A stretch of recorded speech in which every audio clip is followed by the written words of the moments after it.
Imagine one day returning to your home.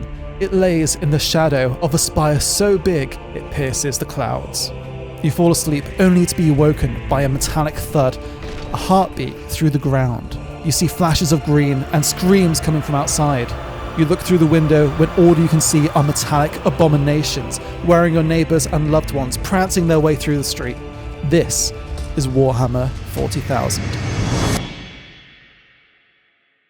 Thousands of years later, Rabute Guilliman, Primarch of the Ultramarines, has returned, only to task Captain Titus to reclaim these worlds lost from this heretical Xenos. And today we are going to be rebuilding one of those worlds in a little diorama. The campaign of the 500 worlds has led us to a planet I call Saltus. Once full of nature, culture and prosperity, that which once thrived has now been lost to the cataclysm of time.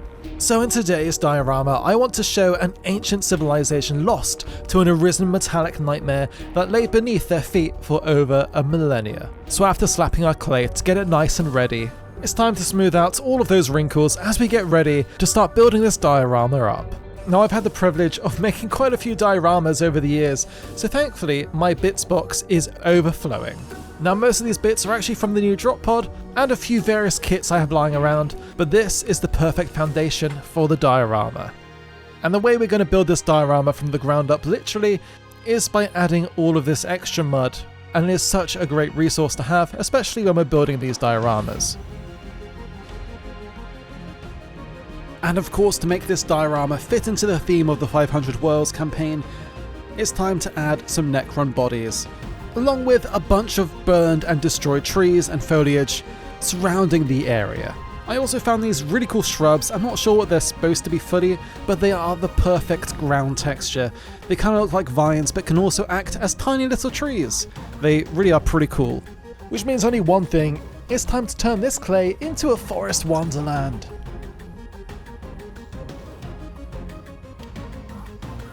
And finally, it's painting time. The time where I get really nervous because I don't know if any of this work actually looks good once we get all the paint on top, and thankfully, it looks amazing.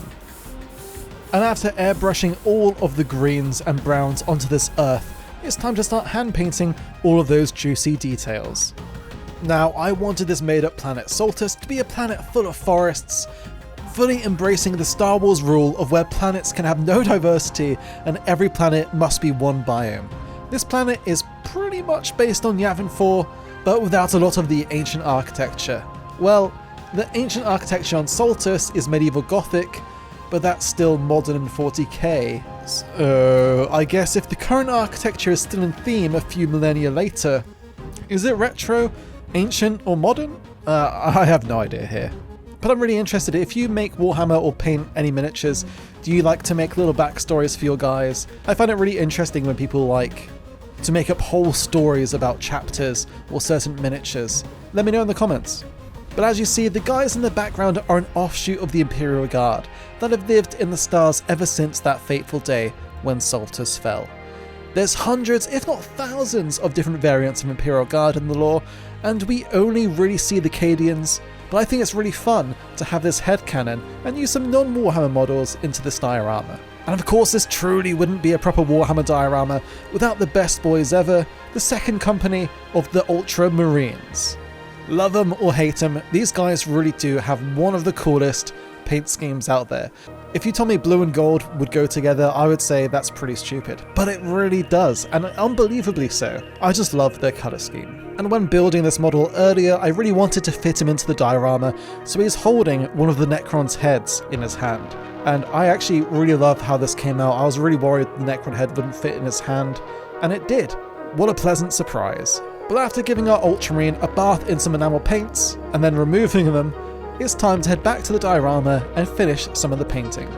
The final task of painting this diorama was to make everything look really old and dusty. As I was kind of unsure about how long ago these battles took place, whether it was a couple of decades or even a couple of millennia ago, it's kind of hard to fill out these details, because Warhammer is such a big universe, and when you throw around these huge numbers, it kind of loses some of the meaning and impact of what might have happened. This part though was actually a surprisingly fun and therapeutic task of painting every single little tiny blob with a bright highlight of green. This adds such a nice texture to the ground and really brings up those highlights. And this was the last thing to do, and oh boy, this was such a cool journey.